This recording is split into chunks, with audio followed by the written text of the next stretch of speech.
We are seeing the beginnings of a banking crisis that could take down all the banks all over the place, and it is causing a lot of concern to a lot of people.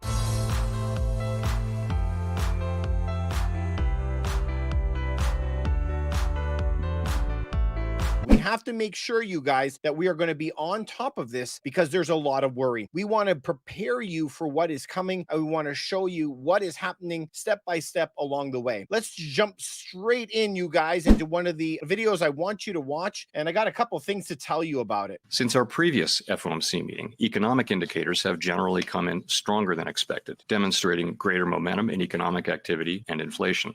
We believe, however, that events in the banking system over the past 2 weeks are likely to result in tighter credit conditions for households and businesses, which would in turn affect economic outcomes. Okay, so let's just stop right there. This is Jerome Powell, and he's talking about tighter credit conditions. And I've been talking about this now for a year. Most people don't remember back in 2009, 10, 11, credit conditions were extremely tight. Banks didn't want to lend you a mortgage. There's a lot of the population that seem to not remember what happened. And there's a huge part of the population that has never experienced it before. Now I'm aging myself, right? But this is the problem. When the banks and credit conditions are tight, they do not lend. If we go back in 2010, they were not lending money. You had to put 50%, 60, 70% down in order to qualify for a mortgage. You had to have pristine credit. The majority of the people who were getting mortgages were people who could afford it in cash. They were like, if you want a $500,000 mortgage, you have to have $500,000 in the bank, which is just crazy, right? And that's what they were asking. So they're saying instead of interest rate hikes, this tightening of credit would be similar to this locking down of the rates, are similar to raising rates. It's going to have the same effect on the market. Whether or not they raise the rates, the tightening credit will have the same effect. Very, very important for you to know. This is what I've been talking about for a year. Let's continue with this guy. It is too soon to determine the extent of these effects, and therefore too soon to tell how monetary policy should respond. As a result, we no longer state that we anticipate that ongoing rate increases will be appropriate to quell inflation. Instead, we now anticipate that some additional policy firming may be appropriate. Did you notice that they don't have to raise rates anymore? Closely monitor incoming data and carefully assess the actual and expected effects of tighter credit conditions on economic activity, the labor market, and inflation. So was a pause considered for this meeting? So we did consider that in the days running up to the meeting, and you see the decision that we made, which I'll say a couple things about. First, it was supported by a very strong consensus, and I'll be happy to explain why. And really it is that the intermeeting data on inflation and the labor market came in stronger than expected. And really before the recent events, we were clearly on track to continue with ongoing rate hikes. In fact, okay, guys, two things. Number one is that he's talking about the number one thing that they're always looking at is the number of jobs. So if you have high employment, it's a bad thing. More people have more money, high inflation, and they're looking at high inflation. Those two big things, right? They are admitting, yes, we have super high inflation. We have super high employment. Both of them are big, big problems for them. And what is the caveat to all that? Now it comes back. Recent events with the banking system, the banks is what's scaring them from raising it much higher than they expected. But if we go and look at the dot plot, we already know that a year from now, they raised it from 4.1 to 4.3. They're expecting these rates to stay higher for longer. So if you're waiting for that time, it's not going to happen. I only got one more minute for you guys to watch on this, okay? A couple of weeks ago, it looked like we'd need to raise rates over the course of the year, more than we'd expected at the time of the SCP in December, the time of the December meeting. We are committed to restoring price stability, and all of the evidence says that the public has confidence that we will do so, that we'll bring inflation down to 2% over time. It is important that we sustain that confidence with our actions as well as our words. So we also assess, as I mentioned, that the events of the last 2 weeks are likely to result in some tightening of credit conditions for households and businesses, and thereby weigh on demand, on the labor market, and on inflation. Did you see that? The weighing down of the credit. No credit for people to buy homes, no credit for businesses. This is going to weigh them down, and people will lose their jobs. Such a tightening in financial conditions would work in the same direction as rate tightening. In principle, as a matter of fact, you can think of it as being the equivalent of a rate hike, or perhaps more than that. Of course, it's not possible to make that assessment today with any precision whatsoever. So our decision was to move ahead with a 25 basis point hike and to change our guidance, as I mentioned, from ongoing hikes to some additional hikes, maybe some policy firming may be appropriate.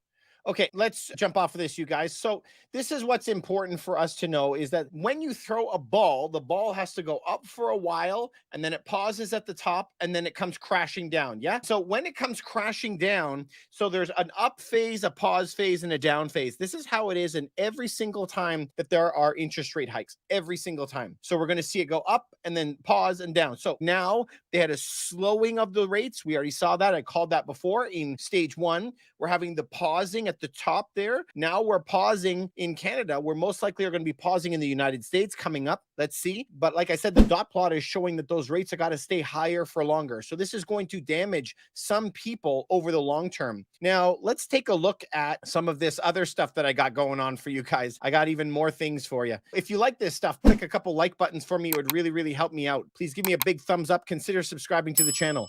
So the Canada 5-year bond, it kind of matches the United States bond. And this 2.766, you got to follow what the bond rates are doing because this is going to dictate what your mortgage is going to be. What does that mean? Why does the bond rate have anything to do with it? Well, this is your risk-free rate. And remember, the bank sets the rate for themselves here, and they choose how much commission they want on top of it. The amount of commission is what's diminishing. It's going down, down, down. They don't care how much profit they're going to make. Why do you think today they are allowing people to have a 5-year fixed rate for exactly the same rate that they're getting it from the central bank? I want you to think about that for a second. Why do you think they are willing to make zero money in their first year? Unless the banks are sorely convinced that over the next 5 years, the rates will have to go down to compensate, and then they're going to make off like bandits later on. Why else would they be doing it for free? You got to think about these things, right? So the bond rate, please follow this because as this has been falling, this is just one day. Let's go back 1 month, okay? Take a look at what's happened in the past month, all the way up to 3.6 here, and now it's down to 2.7. That means your interest rates have fallen by 1% in a month. Let's go back 3 months, you guys. Where did it peak out at? We have 3.6. So this is where I mean, as the rates go up, home prices go down. As the rates come crashing down, home prices go up. So you're going to see a temporary surge in that. I have this chart I wanted you to look at. Now, this chart says the surprising link between employment and recessions. This links exactly up to what we're showing you today. The unemployment and recessions, U.S. economic data, U.S. and Canada is almost identical, preceded by a cyclical low in the unemployment rate. You need to know that. Right? This is tied at the hip. Notice that Jay Powell kept talking about employment. But now let's look. The reds are recessions, okay? And the black is employment. So as soon as unemployment goes way down, then you have a recession. Employment comes way down. More and more people have jobs. So, high means a lot of people don't have jobs. As it comes down, recession. Low jobs here, recession. Low jobs here, another recession. We saw that especially in 2007, 8, 9, like very, very, very high employment. And then bammo, you get hit. Same thing in 2020. And look at where we are today, 53-year low in employment. And this is going to smack people right between the eyes. They're not even going to see what's happening to them. So we know that the Fed is hiking rates by 0.25%. This already happened today. We also know that the Bank of Canada is worried that we're going to get stuck above 2%. This is going to be a big, big problem for them. The UK, their inflation is at 10.4%, very, very high. And Canada right here, our M2 money supply continues to go up and up and up, which means inflation is going to be on us for sure. I operate in Toronto. And so you guys, if you're ever thinking of selling your properties, please go to sellhigher.ca, absolutely free consultation to talk with me. If you're thinking about selling your property, this is where you can sell your home for more money, faster, and less hassle. Also, you guys, if we look at what's happening in Canada as far as the housing, this kind of links into it. But Canada's population rose by 1 million people for the first time in 1 year. Please understand that big, big countries like the United States, they can't even keep up with 1 million people a year. That can overload their systems.